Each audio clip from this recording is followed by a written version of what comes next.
Welcome to a brand new episode of Seize the Moment podcast. Today we have a very special guest. We have Mark Tuitert. He won the gold medal in the speed skating in the 1500-meter event at the 2010 Vancouver Winter Olympics. After retiring from competitive speed skating, Mark has continued to make a positive impact as a best-selling author, successful entrepreneur with a global health and food business. He's the host of the podcast Drive. He's a motivational speaker and representative for some of the largest organizations in the world. He's been featured on TED Talk and also serves as an on-air speed skating pundit for Dutch Broadcaster NOS. And his new book, available on April 9th, is called The Stoic Mindset, Living the 10 Principles of Stoicism. Mark, it's a pleasure to have you on. Thank you for coming on. Great. Thanks for asking me. Absolutely. And so in this book, Mark wrote, in those tense weeks before the 2010 Olympic Games, I read about Stoic philosophy for the first time.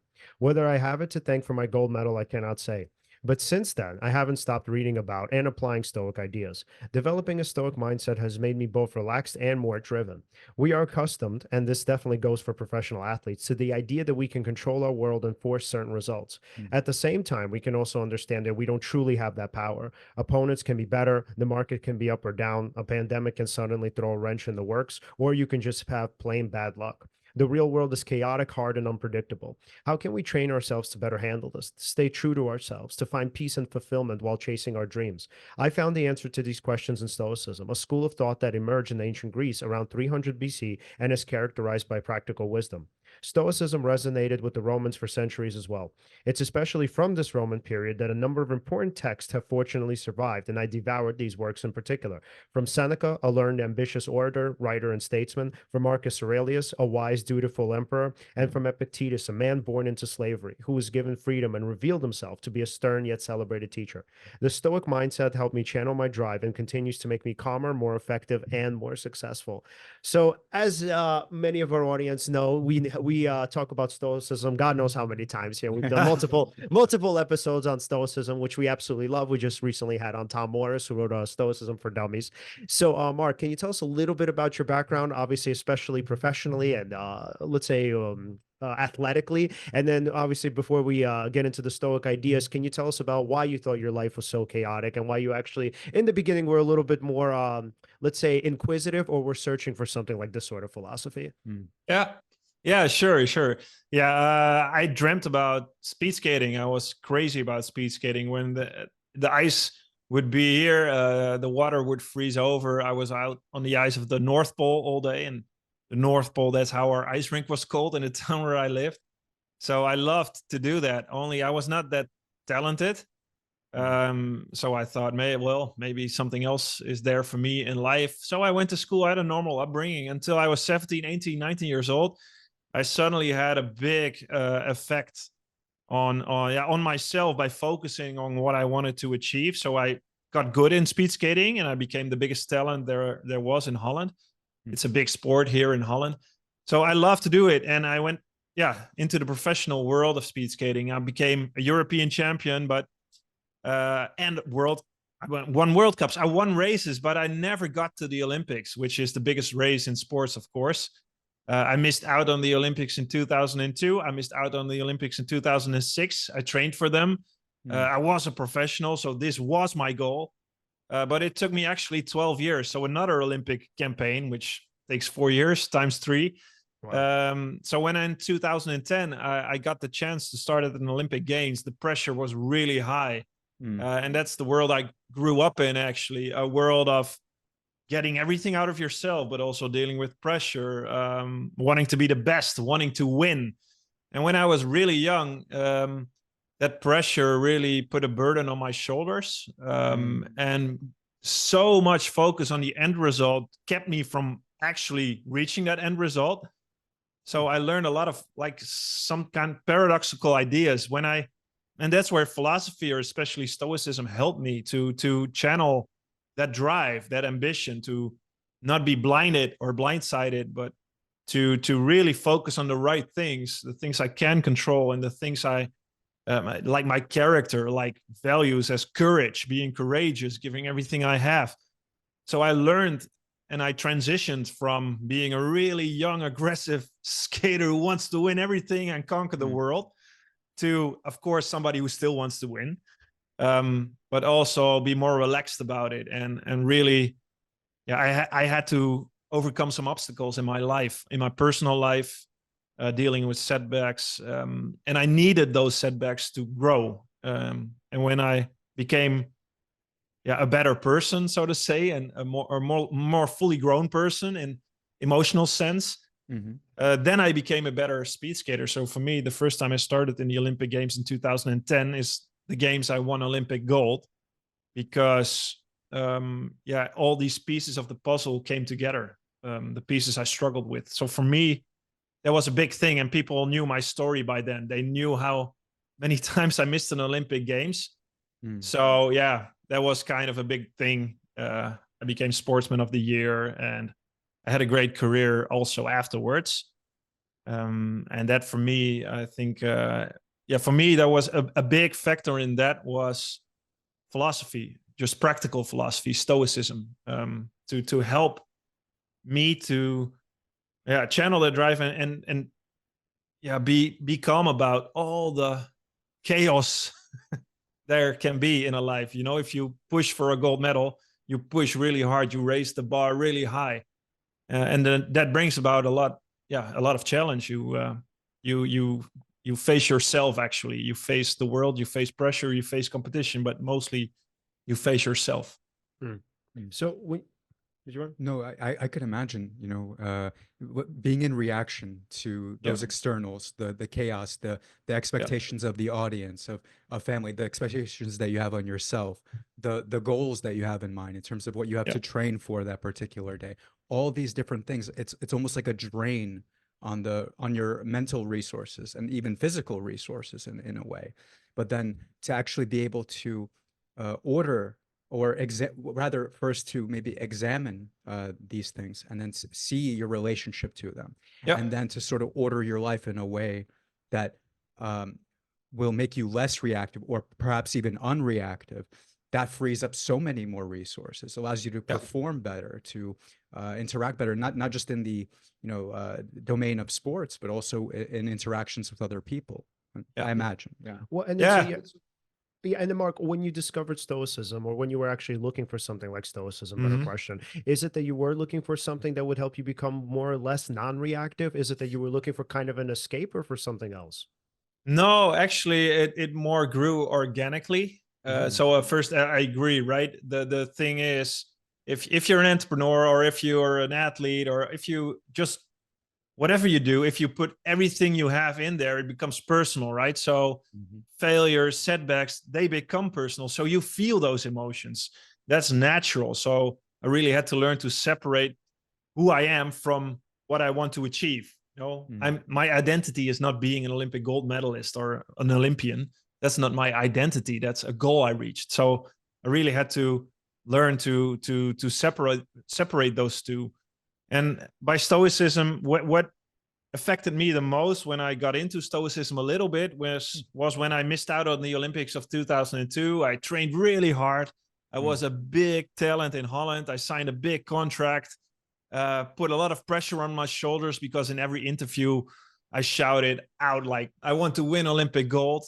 And people like that, right? I got a lot of interviews, a lot of pressure on my shoulders. And the Olympics were coming up in 2002, and it was not going really well on the team I was training in. There was a lot of pressure, internal pressure. It was not an environment that was relaxed. And for me, I was dealing with my parents going through a divorce, and they were fighting each other. And I'm the oldest son. I have two younger brothers. So naturally, I was inclined to help my father and mother get through this.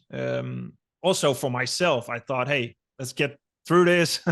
Make arrangements so everybody can get on with their lives. But the more I did that, the harder that became. And I couldn't control that.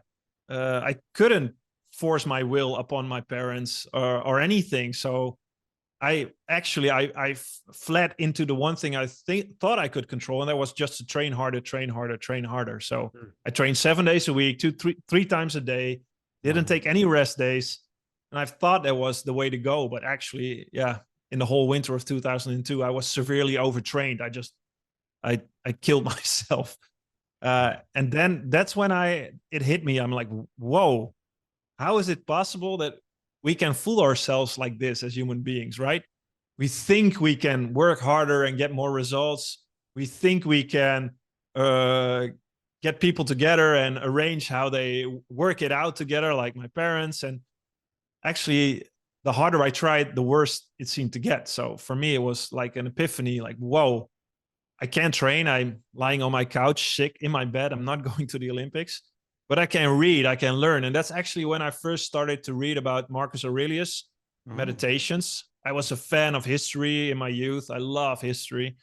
So I knew a bit about the philosophy schools. I know about the Romans, the Greeks, and their empires. So I read a beautiful text about Marcus Aurelius: the impediment to action advances action, what stands in the way becomes the way.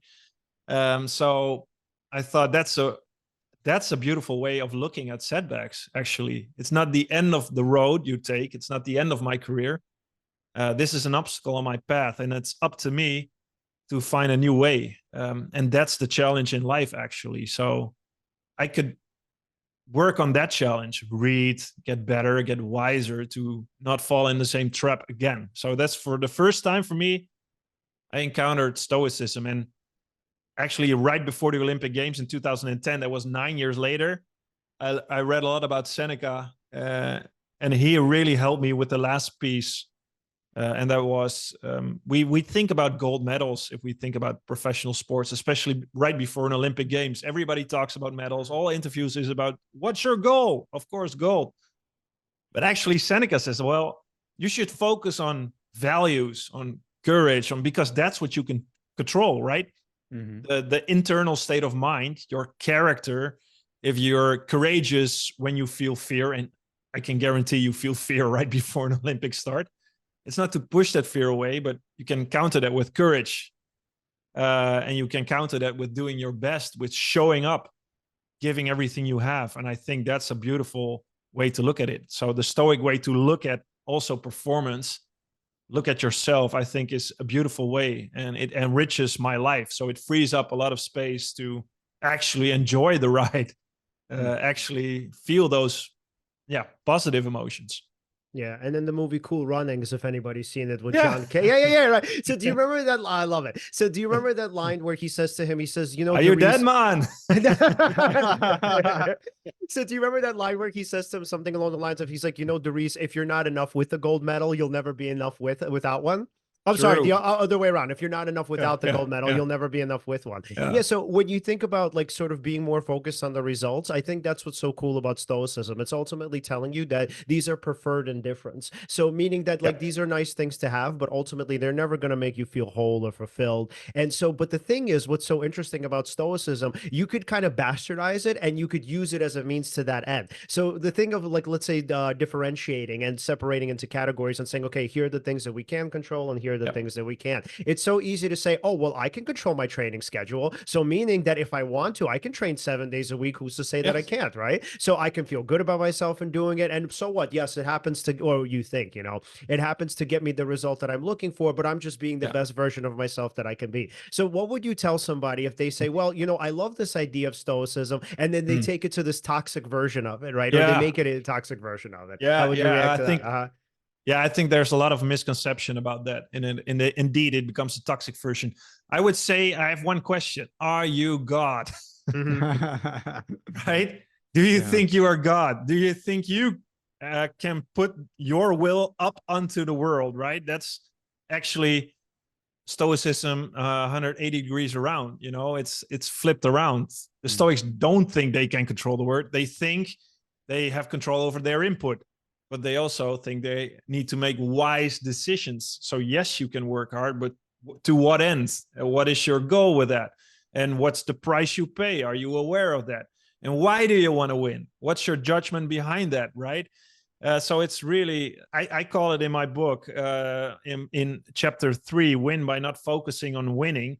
And it seems like a paradox, right? If I want to win, and that's, for a Stoic, that's not good or bad. So there's no value judgment on winning. I think I want to win because I think it's important to me. But for a good life, it's actually indeed, right? If you're not worthy without the medal, you're not worthy with the medal. And that's a really, I think, a mistake a lot of people make, even athletes, even entrepreneurs. They think, if I win the gold medal, I will be happy. If I sell my company, make $1 million or more, I will be happy. And that's a toxic way of looking at happiness. You won't find fulfillment in that. And that's actually a shame, I think. It's such a shame, because you will not live your life fully. Because of course you can get second or fourth or fifth even. You don't even have a medal. So that's a good question to ask yourself. What if you put everything you have on the line, like I did for 12 years? And I actually asked this question myself, but what if you fail or become fourth or fifth? Will that all be worthless? No, it's not worthless. For me, and I really told this to myself before the race, it's the lessons I learned. I had to deal with my father. I was angry at him, and we got back together because I learned that staying angry is me. It's my judgment. I can do that. I can put that aside. And a lot of other things, dealing with pressure, it's me. It's on me. It's not the externals. It's not the outside world. So I learned that. So even if I would have been fourth or fifth, I would still be content with the journey. But that doesn't mean I don't give everything to win a gold medal. That can also be the case. And I think these things coexist together, only they become toxic if you flip it around. Right. Yeah, it's interesting, especially when it comes to judging others. Like let's say in the relationship you're talking about with your father, right? Yeah. Essentially, by making a judgment, you're almost boxing, like, out of all the millions of ways that can the situation or the relationship can be thought about. It's almost as if by being decisive about that judgment, or if it's just a snap judgment, it's like being blinded to everything else regarding that relationship, in the sense that, you don't necessarily think about what's the other person's perspective. What were the events that led them to act how they act? Is even my judgment of this, is it even correct? Maybe my judgment could be false. Or is this emotion serving me? Right? Even to have an emotion related to the judgment, it's blocking you from taking other sorts of action or thinking about different things and using resources that way. So it's a very interesting thing in terms of like the opportunity cost of choosing to make a judgment. Yes, for sure. Yeah. That's for me the case when I missed out on the Olympics in 2006. Yeah. I had blocked my father for 6 years out of my life. I thought he was a bad father. He did wrong. I blamed him, and I was angry about the situation, and I blamed him for it. So I felt a lot of anger in me. And it was kind of strange because I had a great team. We measured every approach we did, and so my numbers were green. My dashboard all looked really good, but I was not going to the Olympics. So I said to myself, what's wrong here? I didn't understand it. And I came to Epictetus, actually. He says, he words it in a beautiful way, right? He says we encounter things in our lives, right? We have situations we encounter, and we have emotions coming from these situations. But he would say that's not quite correct, because there's something in between that event and that emotion, and that's your own judgment. So he would say to me, I always envision these Stoics talking to me, whether it be Marcus Aurelius or Epictetus. What would they say to me in this moment? And Epictetus would say to me, that anger doesn't come from your father. It comes from you. It comes from your judgment of your father. I think my father is a bad father. I blame him for this and that and that. And I thought about it more like that. And I was like, whoa, it's in me. And then I have to question myself, right? Actually, reflection, philosophy. I thought, well, I'm studying philosophy as a hobby, and I should question myself. Am I a better father 20 years down the road? Do I know what it means to have not any contact with your sons, me and my two brothers, for 6 years for my fathers? No, I don't know that. I'm not a father. So instead of judging him and blaming him for everything, it's maybe wiser to just let him back in, ask questions. So we don't have to become best friends all of a sudden. But so I called him up and I said, hey, Dad, I want you back in my life. I'm not here to judge you. Things happened, but let's get contact flowing again. And that's where I really learned to ask questions, not judging, but how was this for you, etc., etc., and not say, well, it was bad for me, listen to me. So I think I grew up actually, and my father was there in my life. And 4 years later, at the Olympic Games in which I won gold, he was there sitting in the stands with my two brothers cheering me on. So for me, and that's also when my anger disappeared. So I thought this is I think what Stoicism means, right? You think about your judgment of an event or of a person or something that happens to you, and that's where you reflect on. And you see that emotion that comes from that judgment. So when you understand yourself or a situation better, that emotion fades away. So that negative emotion you can let go of. I didn't have to be angry anymore. So I was not angry. I felt relaxed, and that helped me become a better athlete, because when I cramp up, I feel negative emotions. I do this. I can do it with my hand and make a fist. I can't skate fast like this. I have to be relaxed. I have to make long strides and be really aggressive in a race, but also relaxed. And for me, that freed up a lot of space. I was more chill, relaxed. So I became a better person, but also a better athlete. So that's a pretty good deal, I think. Absolutely. Yeah, and then also when you learn about the other person's perspective, I mean, you start to take it less personally, which is, I think, really important. So when people hurt our feelings, I mean, we often think, oh, this person did this to me because he believes, or she, whomever, that I deserve this. I deserve this kind of treatment. And then, I mean, oftentimes what you find out is that the other person, first of all, doesn't actually believe that you deserve that sort of treatment. And they're also, on the other hand, maybe not 9 times out of 10, like it's hard to quantify, but a lot of times, more so than you would think, they're pretty remorseful about what they did to you. And sometimes they even feel like they had no choice. So once you start to get the other person's perspective, you start to learn, like, oh, okay, cool. It wasn't that this person feels like, I'm inferior to them or again unworthy of them. There was this whole other world going on that I wasn't really aware of. It's hard, right, to do. It sounds easy, but in fact it's really, really hard. Well, and especially when you struggle with a let's say chronic sense of inferiority, where you think, well, people always do this to me, people always sort of neglect me or shun me, or think that I'm unworthy of their time or their space or whatever it is. And you just think, oh, this person's full of shit, like they're just giving me excuses, right? They know what they did, they just feel sorry for me. And there's a lot of work to be done there. So in terms of Stoicism, right, so what would be the application here? So in terms of actually suspending judgment, what would one of the great thinkers say about it? Well, they would say, like, even the judgment about yourself, right? What you talked about, you can judge other people, but the judgment can also be about yourself. So what the Stoics would say is take a step back and ask yourself where that judgment comes from. So it's actually a quite rational process.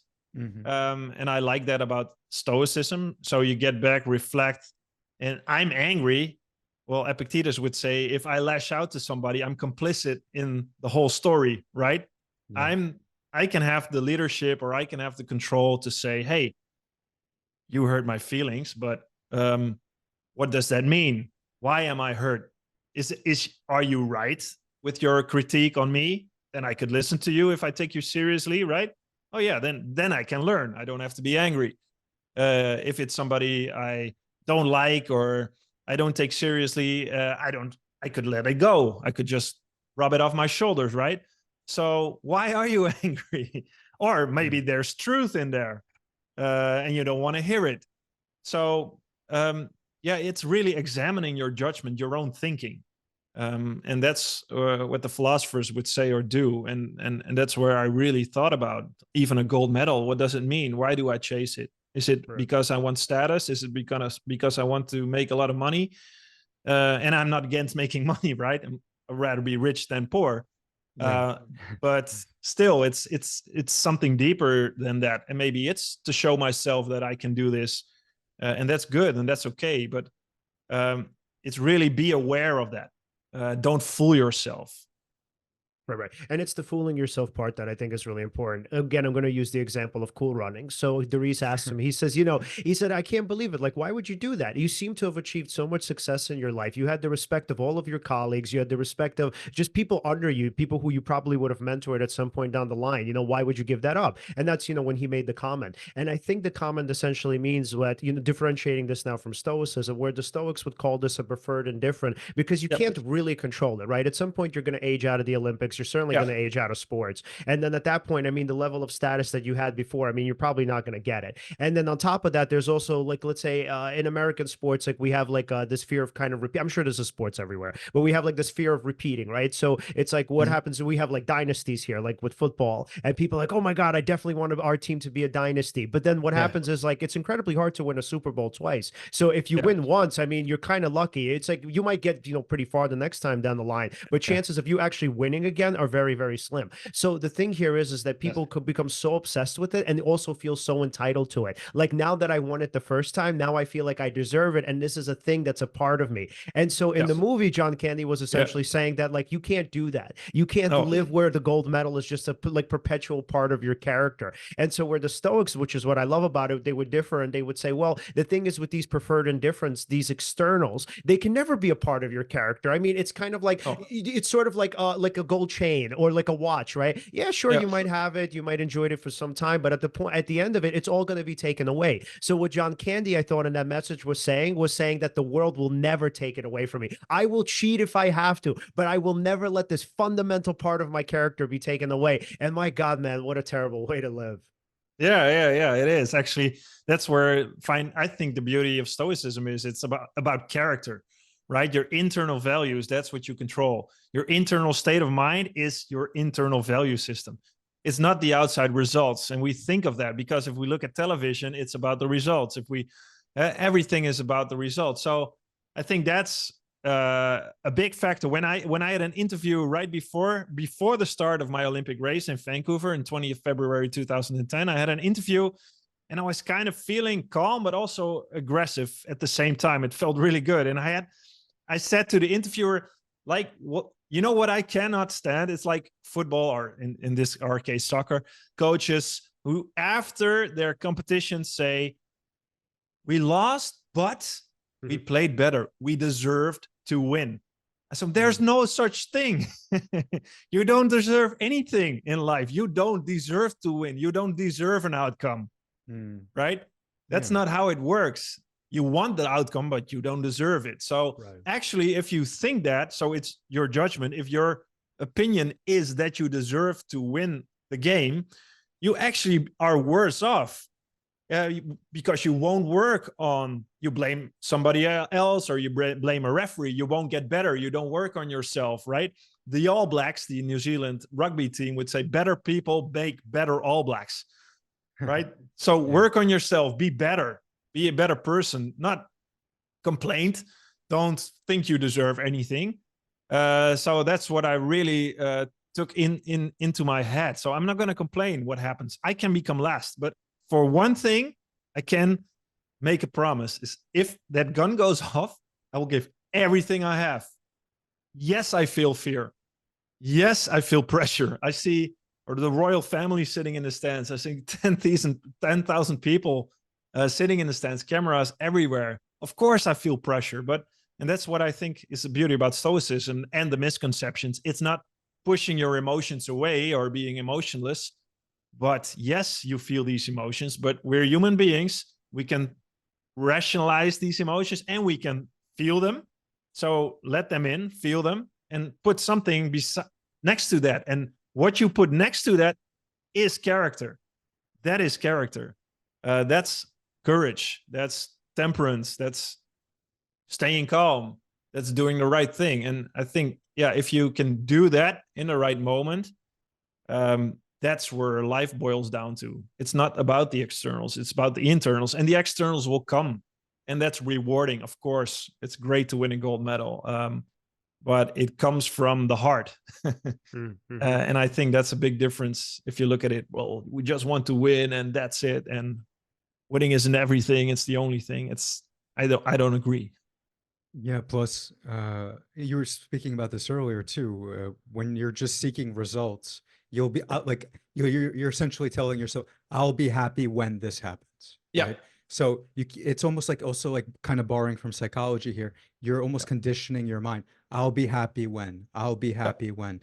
So essentially, by conditioning your mind that way, anytime that result comes, because you've already trained your mind to look for the next thing to make you happy, even if you get that result, you will not be happy, which which is very interesting as far as that goes. Yeah. So that mindset doesn't Right. work. Yeah. Yeah. You know, and actually the pressure is higher if you think that way. So it won't help you achieve your results. Yeah. So even if you want to get those results, it's you should look at it to relax more and to put the pressure off to. So I think it helps you get better results and be happier, or at least if you're not happy chasing a result, you know it. You don't have to fool yourself. You think, okay, this is what I want to do, but I want to protect my life. I know winning or losing doesn't mean I'm a good or bad person. That's got nothing to do with it. So separate those two. Separate the externals and the internals. Yeah. Yeah. So did you want to? Oh yeah, no, and also on the topic of let's say let's say this football team that you were talking about when they lose, say we played better, but we deserve to win, like that sort of thing. Well, if I mean hypothetically, if they had essentially accepted, right, that they lost, right, they were amor fati, they were sort of in love with their fate, right, like they understood that they lost.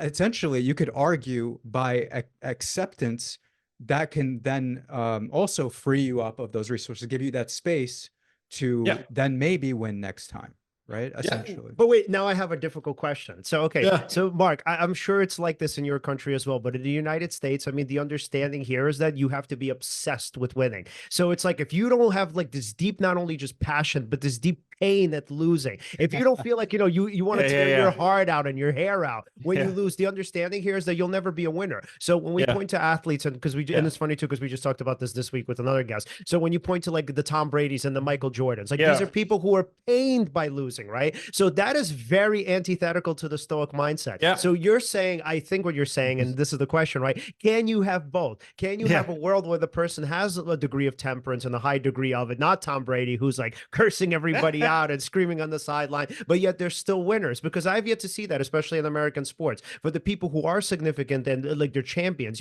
these are people for the most part who can't really control their emotions.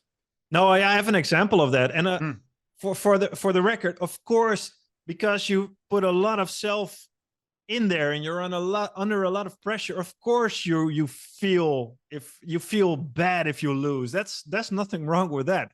Of course you feel hurt. There's nothing wrong with that. Of course, and I agree, if you want to win, it should hurt somewhere because it means you care. It means you put a lot of yourself out there, and that hurts. And that hurt can be there. It can really hurt. But the next thing is that hurt, right? The impulse. What do you do with it? If you still cry or lash out 2-3 hours after a competition, maybe you're a little baby, right? Maybe you get yourself together, man up, and respect your opponent, etc., etc. Don't lash out, don't do the wrong things. But that's hard, man. That's so hard because 3 days, I have an example, for the Olympics, when I won on a gold medal, I raced 1,000 meters and I got in 5th. And I thought I had a bigger chance on the 1,000 meters. So I was really devastated by that loss. I thought, oh my God, I have one chance left. This should have been my medal, and I'm 5th. And I had a water bottle, and we were with our team, with my teammates, we were 4th, 5th, and 6th. So we were out of the podium, so everybody was down. And we came into the dressing room, and I had my water bottle, and if you think I'm really stoic, think again, because that's why I need stoicism to control, really to work on this every day. And I threw my water bottle at the wall. It splashed. And then everybody was dead silent for 10 minutes. My coach, our 3 team members. So nobody said a word. Everybody really was like, whoa, it hurt. And I was feeling frustrated. I was feeling angry. So I packed my skates in my bag. I went back to the Olympic Village. And when you enter an Olympic Village, it's like an airport, right? You have the scanning apparatus, the people standing there, security, and it's in Canada and Vancouver. So these people are so nice, and these are volunteers. So really nice Canadian volunteers. And I thought to myself, the first somebody I see and steps in front of me, I have to lash out my anger or yell or scream, or I felt so much frustration. And then this Canadian volunteer said to me, "Sir, great that you're here. How was your day?" And I'm You're like, like, let me "Oh, let me tell you how my day was. let me tell you." I'm like, whoa, I got to stop here. This is where things go wrong. I lost a race, and that really, really hurt. So I put my skates on the through the security, and I think I said something like, well, not too good, but thanks for asking. And I went to my Olympic apartment, and I said, okay, now you have to quit, right? All the lessons you have had in Stoicism, in philosophy, keep yourself together. If this person has got nothing to do with my hurt, it's me. I'm hurting. So it's not good to lash out. If I ruin my character by lashing out, I'll ruin much more than just the outcome of a race. And that's what I don't want to do. So I put my bag aside, and I thought, okay, you've been whining for 2 hours now. Stop it. You got one chance left. It's in 3 days. I'm not going to skate tomorrow. I just take a rest day. I went into Vancouver with my wife. It was a beautiful day. Sun's out, coffee. Didn't think about speed skating.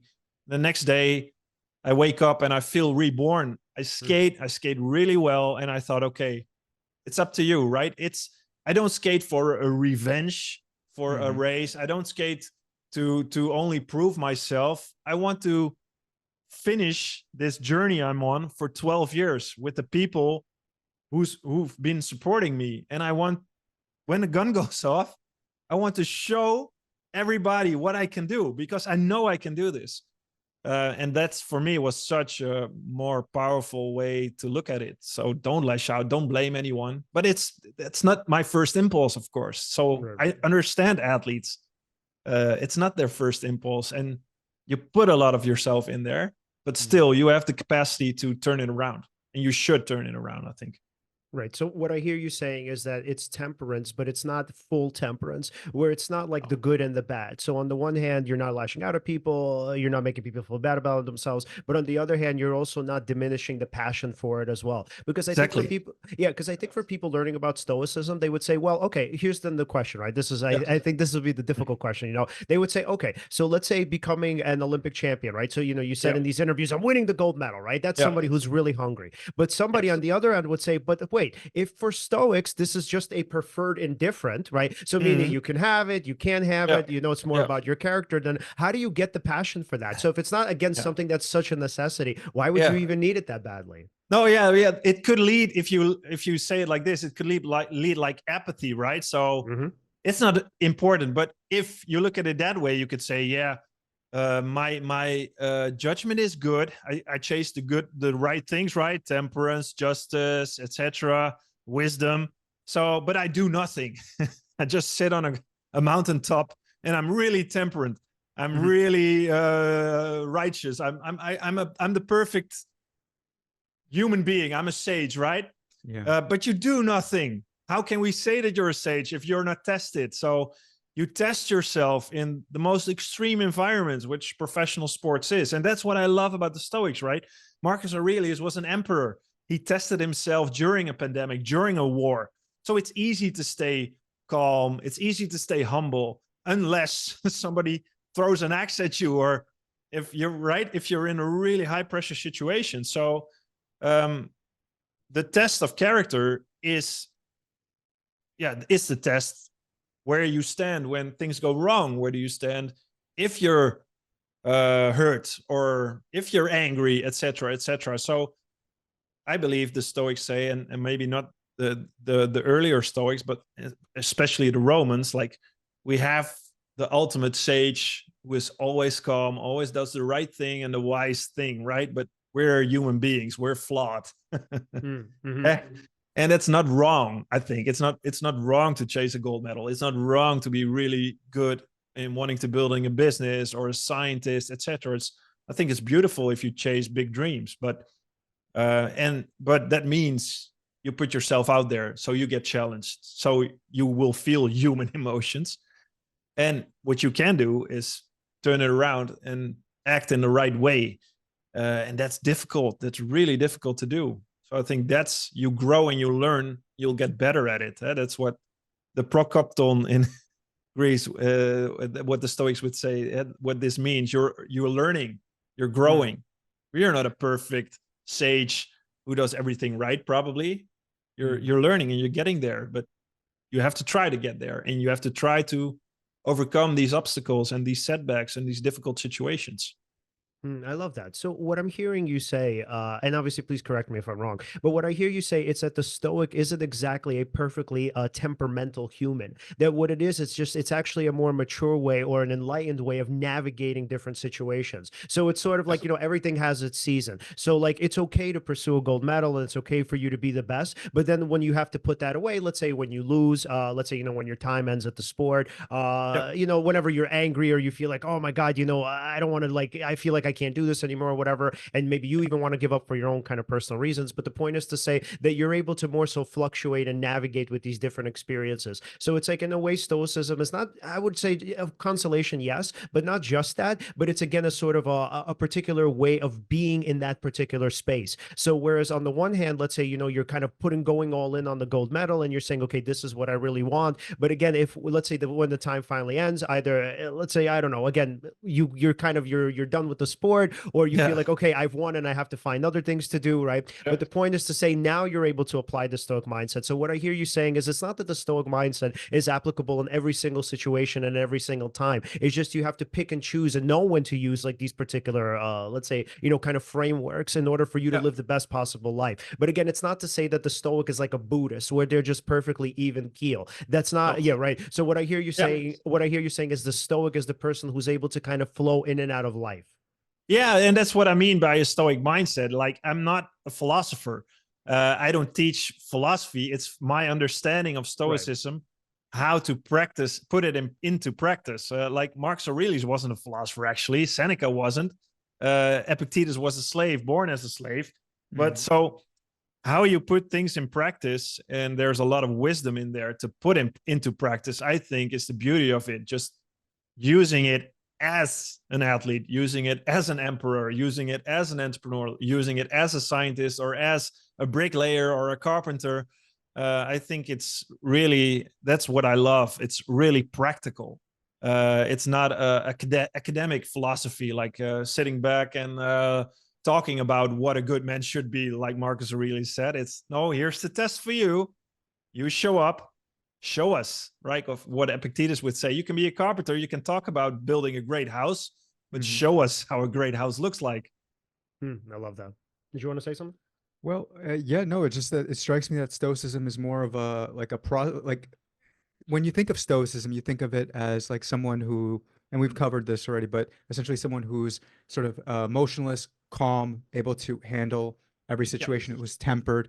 However, to me, it sounds like more of a process of like, I almost think of it as like the word tempering comes to mind. Like, oh, you're tempering your judgments. You're tempering your reasoning. It almost feels like it's like a process that you go through with each situation, as you were talking about. Like, that's how you flow in and out. It's like it's just a constant process of being, essentially. Oh, I love that. I'm not a natural. I'm not a natural. I don't even think Marcus Aurelius was a natural Stoic, right? I'm not a natural Stoic.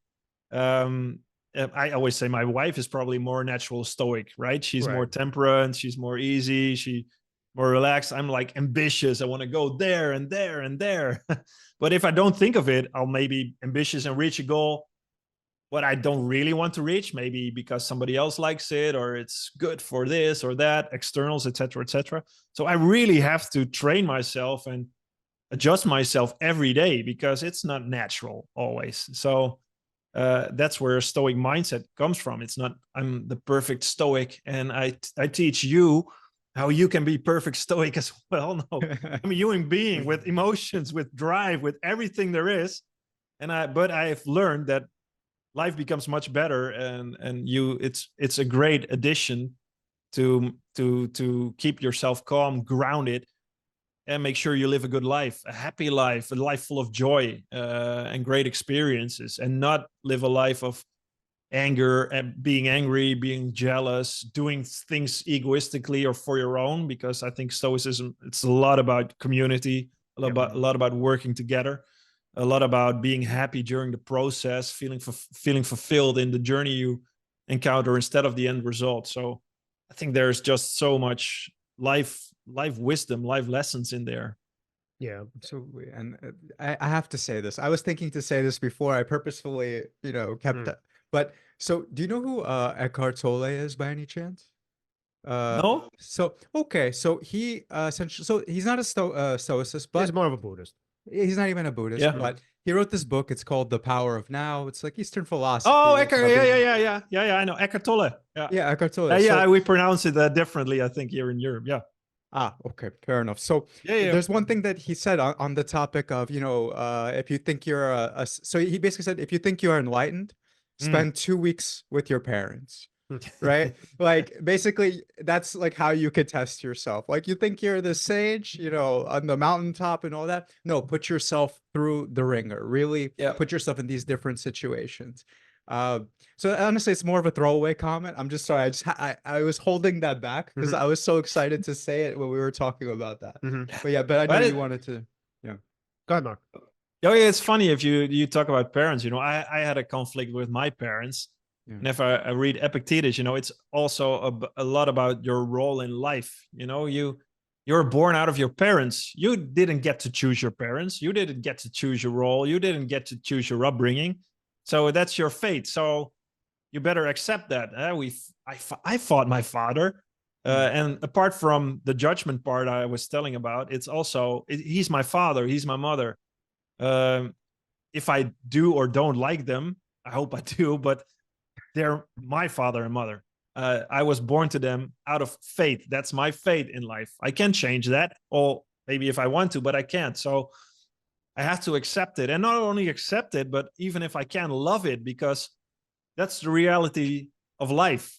There is no other life, and I think that's such a beautiful. In my book, I call it "Accept Your Fate and Love It." Hits on the concept of amor fati, Nietzsche's term, but I think that's such a nice way where Stoicism comes together, because it's irrationally, it's the only really option you have. And I know a lot of people who have a really hard time, a big pressure on their shoulders, and that's different for everybody. Your fate is different than my fate, etc., etc. But logically, if you want to lead a good life, the only thing you can do is accept that reality and even try to love it, because that's your life. So loving life, getting out there in life, doesn't mean everything is happy, everything's great. No, it's accepting the reality life throws at you and try to make a great artwork or a great theater show out of it. So I think that's the challenge we all face in life. Yeah. And what I love about Stoicism, again, going back to the concept of consolation, is it gives you a baseline for what's good enough. So like as a psychotherapist, because I practice CBT is based on Stoicism, cognitive behavioral therapy. So what we often talk about is like, okay, so here's this thing that you really wanted and you didn't get. But what does that actually say about you? What does that say about your character, right? How much does it matter? Like these are the questions that we ask. So when a person says, when you start reflecting, because I mean, the knee-jerk reaction is like, oh, I'm fucking pissed. I'm a loser. Nobody's going to love me, whatever, right? So it's all of these, comments that people always say. So, but when you start thinking about what you actually do have and what you possess, so let's say you lost a big game, right? So then you would ask, okay, but how did you handle the loss? And the person might say, well, I felt like my teammates were really down, and as a captain, they looked to me, so I had to kind of console them. I told them all of the good things that they did. I told them the things that they could work on. I told them things that I wasn't even able to do that I was proud of, and so on and so forth. So again, Stoicism gives you this baseline for what's good enough. So let's say the person can go from like, hey, I desperately want to be a winner, to maybe I really want to be a great captain. So it goes from, okay, we didn't win this trophy, so I didn't get this thing, right? But on the other hand, I was always able to control whether or not I'm a good captain. So whether that does or doesn't lead to something in the future, I mean, nobody can really know, obviously, until the time comes. But the point of Stoicism, again, as a kind of the focal point of consolation here, I think is really important, because if we're talking about living the best possible life and just getting the most out of it, not just in terms of winning, but in terms of relationships, in terms of like happiness, diminishment and suffering, this is it, right? You go from, and again, this is is like one example because there are different ways to do this. But I love that a person can go from, and there's so many great examples of this in sports. Yeah. You could go from, okay, I'm no longer a winner, but I still feel like I'm a good captain. I feel like I'm a great leader, and my teammates turn to me. And then let's say, you know, when we were all feeling down, they felt like I was a source of comfort for them. And that's what I love the most about Stoicism. And again, I don't think it's black and white where a person has to choose one or the other. You don't have to deeply disdain losing to feel like, oh my God, you know, like I can actually be a winner. Like you can kind of have, you know, eat your cake and have it too here. And again, this is the best part about Stoicism, is that it looks to good enough, and good enough can be good enough. Yeah, but even if you're a captain, that's your role. You know, Yeah. we all have a different role to play in life. The Stoics would say also, it's your role. And if that's your role and you're made for that role, you're a great leader or a great captain, you are in your role and you can help other people play better probably, Yeah. in which you can help them to win. So in that sense, your win, their win becomes your win, right? So you have the role as a captain. I think that's beautiful, because if you look at winning or having a great result there, it's, if things go well and you have a great team and you do well, that's great, man. You can use doping, you can cheat on numbers, and you can win on the sheets, right? But is that winning? No, it's not. Of course not. If you have to put somebody down or really yell at somebody and or hurt somebody all the way, there's a price you pay for winning, and that's not the price you want to pay. And I think you have to really take that into account, so we get blinded by winning or the end result. And if you're a captain, I know a lot of guys I skated with, they were less talented skaters, but they got a lot out of their career, and they became great entrepreneurs or leaders or volunteers in their life. And I think that's the essence. You know, if you're on your deathbed and you look back at today, you don't say, oh, I won that gold medal. You say, hey, that coach believed in me and he was still there with me. That friend there over there who supported me from 10 years old was there with me. So we are fundamentally human beings, and we ache for social connection, and together in a journey in life with all these people. That's what's, I think, that's what life is about. Yeah. Yeah. And what's so interesting is I can only just point to a few sports here, obviously, because, you know, being an American. But like in football, the interesting thing about it is it's such a weird sport in the sense that, like, you can have somebody who, at least on the surface, doesn't seem to be that great of a, let's say, coach. Let's use that as an example, like for leadership, right? So he doesn't seem to be that great of a coach. And because people seem to really love him and fight for him and play for him, that seems to be able to overcome that. So if they can handle, so initially, I mean, like, this is a little bit crude, and I'm not saying this happens often, but when it does happen, it's fucking magical. So you have this coach who's like sort of good, but not really. And then they start losing, right? And then the fans are like, oh my God, you know, we got to get him out of here. He's terrible. He's not meant for it, whatever, right? And then you'll see an uproar of support from the players. And even though the coach is still not that good, somehow or other, the team seems to be playing much better. A little bit of luck here, a little bit of luck there. Again, people are like really playing hard for him, and somehow or other, the team ends up in the playoffs. So what's so interesting, and I'm not saying this is exactly and should be used as a means to an end, but in a very, very kind of, again, magical way, that life kind of compensates for bad coaching. So again, if the person is a good leader and people will fight for him, listen, maybe they'll win a Super Bowl, maybe they won't, but the point is to say they'll get much closer to it than if you have, let's say, somebody who's a super smart and talented coach and people hate him. Well, this is actually where Stoicism, of course, based on Socrates, and Socrates' Socratic questioning is great to do to get more insights in this. And I think that's also in professional sports. And in every environment you encounter, a great thing to do, because you could ask the question, what is a good coach? What makes a coach a great coach? Is it just a gold medal or a win? Or maybe is a great coach somebody who can be a bad coach at a certain things, but is a great coach in putting a team together, which they can get results with. So questioning, going back to a question on what it means to be a great coach, what it means to win a gold medal, what it means, I think that's where a lot of wisdom can be gained. Not just get in the red race of winning or doing everybody else is doing. No, think for yourself, be unique, be independent in your thinking and in your questioning what it means. And I think if you do that, then you can separate and you can get a great definition what works for you, for what a great coach means for you, or what an Olympic medal means for you, or whatever you're chasing means for you. It should be something I think is worthwhile to find out for yourself in life. I think that's the challenge in life, to get out there, learn, grow. The Stoics would call it eudaimonia, right? Like Aristotle did. And that's not getting the end result or getting the happiness, etc. It's growing, it's flourishing, it's learning by doing, getting out there, embracing life, the highs and the lows. Yep. Yep. And then, so as we start to wrap up soon, so I want to really go back to the story because I think it's probably the most poignant one out of everything that you told. So it seems like, on the surface, obviously, because you're an Olympic champion, that seems to be the most gripping one. But in terms of the application of Stoic philosophy, it's actually the personal stuff that seems, at least to me, much more important. So you already talked about your dad. Can you actually now also tell us, again, as we start to wrap up, sort of what experiences you had actually with your mom, which seemed to have been way more significant, at least, my reading of it, and then how you applied Stoic philosophy to your relationship with her? Yeah, that's actually was the last part, and maybe the hardest part for myself, because my mother was severely depressed for 10 years. She committed suicide in 2012, 2 years after I won a gold medal. And that's hard, and that's really sad. And I can look at it right now, like the love is still there, and I learn a lot from her. But before the Olympics in 2002, what I learned from that is the saddest thing was not even for my mother to pass away. It was for her not to fully live because she was depressed. And depression, it's also a disease. I can come up with a lot of reasoning and a lot of Stoic mindset ideas. It didn't help her. It's something. What happened was, it was me.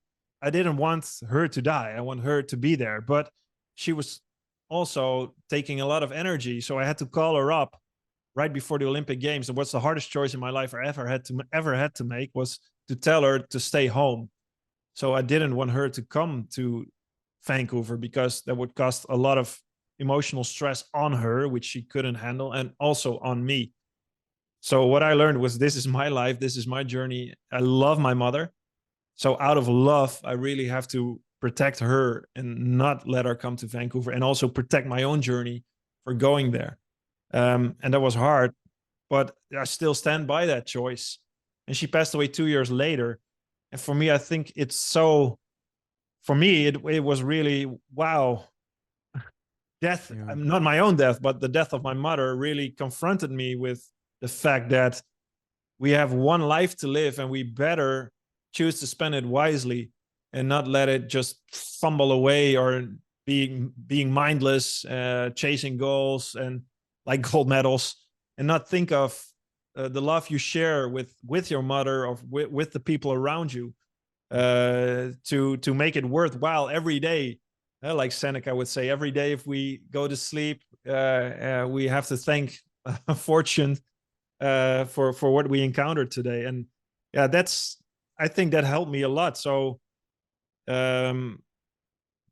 death can be a good lesson. Thinking about death can be a good lesson, I think, to make life more epic, or make life more beautiful out of love. So there's grief, there's hurt, but there's also a lot of love for life next to that.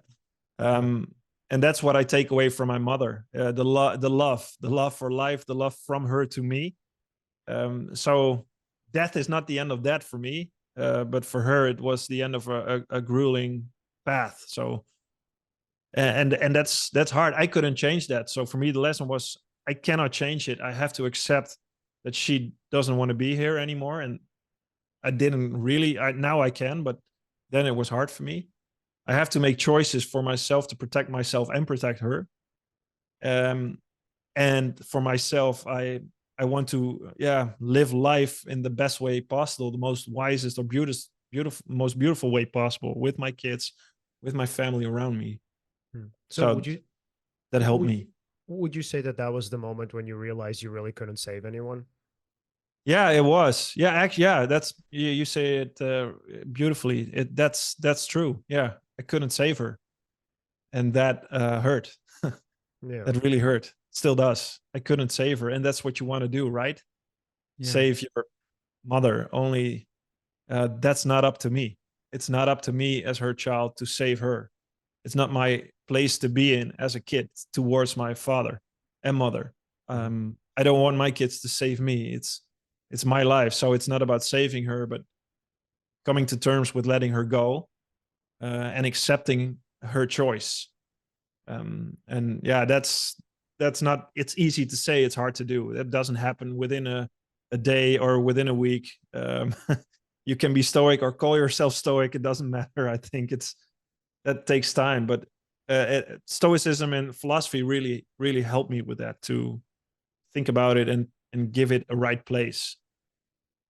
Any particular ideas that stood out for you at that time? Yeah, that was it was actually thinking about death. Actually, if you look at Socrates or Seneca, how they died, right, with with a lot of theater. Yeah, Stoics were busy with dying well, actually. They Marcus Aurelius wrote his last lines in a meditation, so they didn't complain about death. They really were upfront with death. And I think that's a beautiful way, if you can, follow that same philosophy up to the last day you live. So actually, I think my mother was pretty brave to take her own life, and this sounds weird maybe, but I don't blame her for it. I don't think it's bad, or it's like something that's weak. I think it's demands a lot of strength to take control of your own life. And I think that's the last thing for her that she could control.